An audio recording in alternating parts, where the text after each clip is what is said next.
Imagine walking into the most important job interview of your life. You are wearing your best suit. You are sweating. You sit down across from the boss, ready to answer questions. But the moment you sit, you start sliding forward. You adjust yourself. 10 seconds later, you slide again. You are fighting to stay in the seat while the man across from you stares in total silence. This is not a prank. This was the standard operating procedure of Admiral Hyman G. Rickover, the father of the nuclear navy. He deliberately sawed the front legs off his guest chair to see if candidates would crack under the annoyance. Why? Because he knew a secret about human nature that we have forgotten. Comfort is the enemy of competence. Today we are telling the story of Rickover's chair to teach you one brutal life lesson. Mediocrity will always resent your excellence. But you must never lower your standards just to make the lazy feel comfortable. Welcome back to Thought Trek. This week we are exploring the courage of excellence. We live in a world that loves to say good job, take it easy, and do not be so intense. We are taught to blend in. But what happens when blending in leads to disaster? Today, we look at the story of a man who was hated by his peers for being too difficult. Yet he is the only reason the United States nuclear navy has never had a reactor accident. Let us find out why being the righteous man is worth the heat. In the 1950s, the United States Navy was trying to do something impossible. Put a nuclear reactor, a controlled atomic bomb, inside a metal tube, sink it underwater, and fill it with sailors. The margin for error was zero. If you mess up a diesel engine, the boat stops. If you mess up a nuclear reactor, you irradiate the ocean and kill everyone on board. Enter Hyman G. Rickover. He was not a big tough warrior. He was a small, wire-thin engineer, and he was a nightmare to work with. The Navy was full of gentlemen officers, men who got promoted because they had the right last name, went to the right parties, and followed protocol. Rickover did not care about protocol. He cared about perfection. When officers applied to his program, they expected a polite chat. Instead, Rickover brought them into a tiny room. He had the front legs of the interview chair sawed off by exactly 1 inch.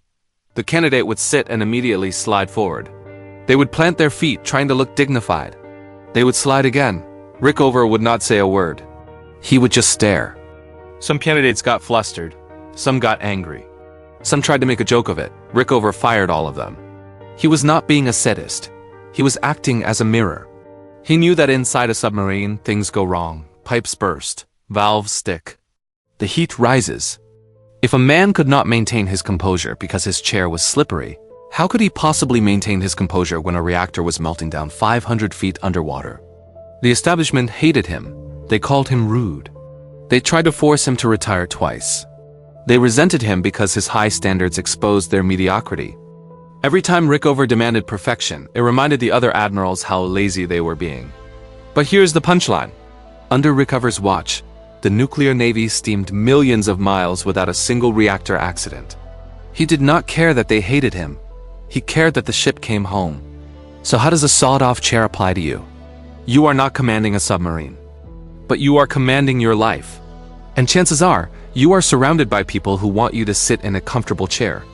When you decide to stop drinking to get healthy, your friends might mock you. When you decide to work late to perfect a project, your coworkers might tell you it is good enough. Stop making us look bad. When you refuse to gossip, people might call you stuck up. This is the Rickover Filter. When you raise your standards morally, intellectually, or physically, you act as a mirror. You reflect the laziness of the people around you, and they will try to pull you down. They will try to saw the legs off your ambition to make you slide back down to their level. Do not let them. The lesson here is the courage of excellence. Do not apologize for your intensity. Do not lower your standards just to keep the peace. If your excellence makes people uncomfortable, that is not a sign that you should stop. It is a sign that you are leading. Hyman Rickover was never one of the boys. He never got the easy applause. But he built a legacy that saved thousands of lives. A failed attempt at righteousness creates a far better life than a successful embrace of apathy.